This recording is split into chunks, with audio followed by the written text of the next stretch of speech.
오빤 강남스타일 강남스타일 We all love him. All right, but here's what makes it's so important to know what K-pop is. K-pop fans are essentially a massive cult who happen to be excellent at organizing together to stand up for what they believe in. And this collective of digital warriors are now pulling together something like an army to exert their influence on the American political arena. Many have been supportive of the Black Lives Matter movement protests around the world, and K-pop fans made themselves known outside of music circles last weekend when they took credit for emptying out stands in Trump's Oklahoma rally by buying out tickets and then purposely failing to show up. Well, we have K-pop fan Katrine Bukhari joining us. She's a member of the Korea and I organization. So Katrine, you live here in this part of the world, thousands of miles away from Korea. How did you end up becoming a fan of K-pop? What makes it stand out to you so much? It actually started when I was like super young in 2009.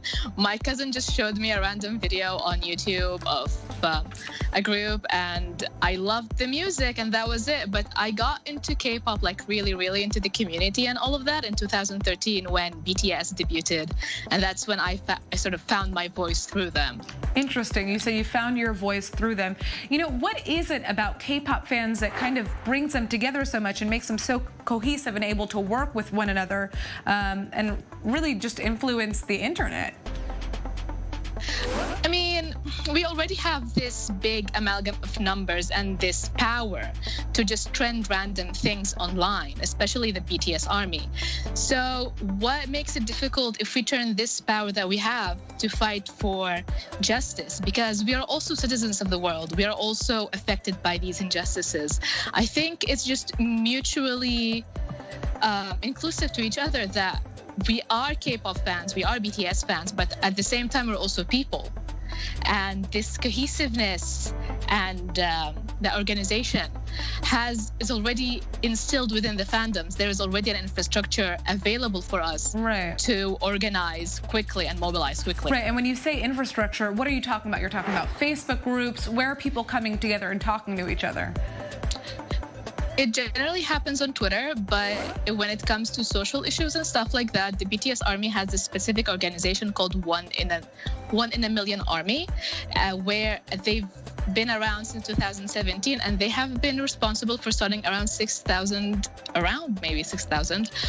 charity projects all over the world. So we already have this base.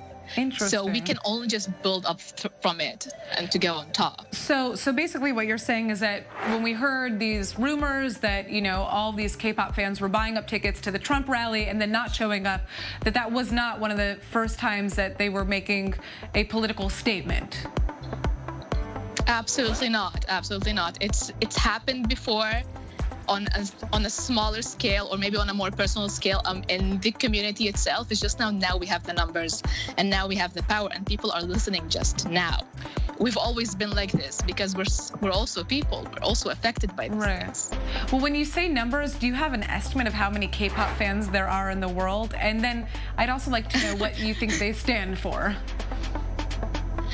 I mean, I'm pretty sure there's like millions of K-pop fans. I mean, you can just check out BTS's account themselves. It has 20 million followers. Wow. So that's just one account. Now imagine how many other K-pop groups there are within the genre itself, and every group has their own fans. It's just, there's a lot. So I wouldn't even be able to count that much. So the question then is, how do you get on the good side of a K-pop fan? What do you stand for as a K-pop fan? I mean, that's a bit of a difficult question because K-pop isn't a hive mind. It's a genre, and within it, there's like plenty of people within it, right? But I think it should be a basis of understanding that we're just people and we listen to K-pop, which is Korean pop, right?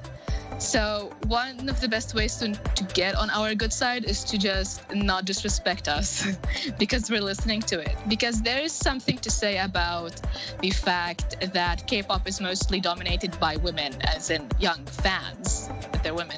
And we always have this this name attached to us as obsessive and crazy and stuff like that. So if only we just remove these negative connotations and focus on our passion, maybe that's a good start, because again, Yeah, so basically, Are don't call you passionate. obsessive. Don't call you crazy. Just understand the power of your love for the music and how you guys have the impact to change the world, which is clearly what you have been doing. Beautiful. Katrine, thank you so much for joining us and giving us some insight into this world.